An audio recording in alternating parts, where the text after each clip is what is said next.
Hey traders, this is the market recap for Friday, May 22nd.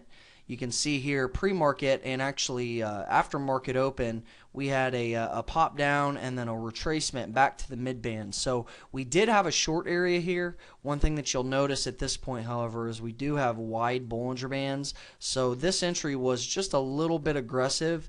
If you did catch it, you could have trailed it down to your target, which was your outer band down here.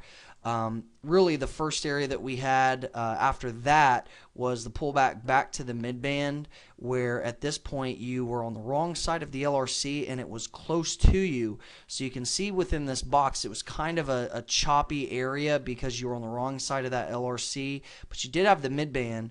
But if you notice the BBs here, there was a strong pop off of that support area, so this could have kept you out of this trade. If you did take it, it was a little 1-point loss. So once we did pop up above here, we pull back. We have squeezing on the Bollinger Bands on your 610, pull back to the area, and your target again would have been that outer band and that extension point, which you can see we hit the 61 and we don't quite make it to that 100%. We're a couple ticks off the high and we have weakness in the BBs here. So again, high probability long. You could have closed anywhere in between 890 and 891. So nice little 4 to 5 point potential there.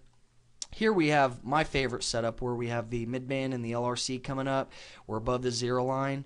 We have a really nice entry right here. And if you extend your extension, all right, since we completed that, you can see that our new target is up here around 894.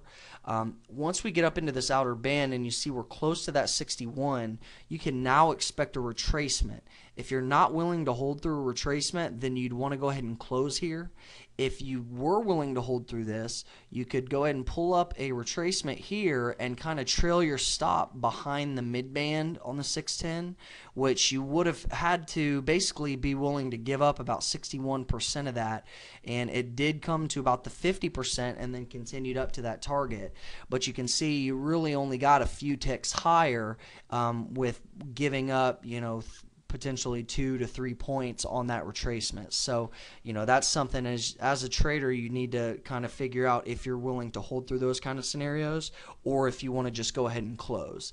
Either way, it was a nice little 4-point potential on that trade. All right. After that, we go into the 11 o'clock to lunch time frame, which we know can get a little bit slow. And we did get a little bit in range bound here. We had the 889 area as support, and we also had the 895 area as resistance. And you can see that we didn't really respect the areas on the 610 throughout the rest of the day. It got really kind of slow and choppy here. This was really your first sign of momentum coming back into the market around 315 to 330, where you had a strong pop off of this resistance area, and then you had a pullback to the mid-band and LRC. The only thing I don't really like about this is the LRC is flat and still cyan, but you did have a clean pop in momentum to the downside, and you had a pullback to the best of the best area. So I wasn't trading it this time, but if you guys that are trading the afternoons, I can see giving this a shot really over anything through this time frame. So really your last trade in the morning should have been around here at 10:35, and then the next trade would have not been until about 3:30 or so. All right, and then you can see we did complete the extension and hit your target here.